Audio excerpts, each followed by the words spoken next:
Hi, Market Physical of Eversville. We went over a double arm swing in a previous video. I really am a big fan of single arm swings also, for a couple reasons. Number one is you have to control the weight more with one side, obviously.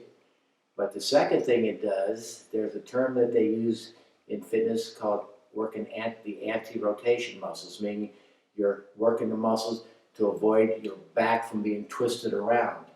So when you've got a kettlebell in one hand and you're swinging it, these muscles have to fight being turned and rotated.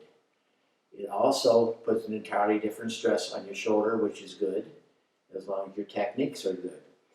And the way to learn a single arm kettlebell swing is to start in the same posture we used before, which the kettlebell is going to be about a foot in front of your feet. Feet are going to be just a little bit wider than hips typically.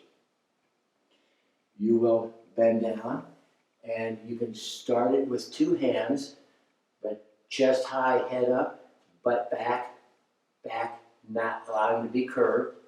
You swing it between your legs and bring it up. Then you can take one hand off, and what I recommend is bring your other hand with it and touch it every time you come up. So you're snapping the hips, bringing it up to chest high, do 5, and then on the 5th one, just change hands with it.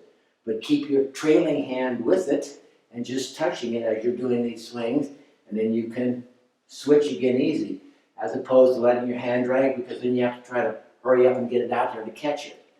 So you can start off with 5, make the switch to eventually going to where you switch every time. It puts an entirely different stress on the body, works the muscles entirely differently, and you've got a different exercise.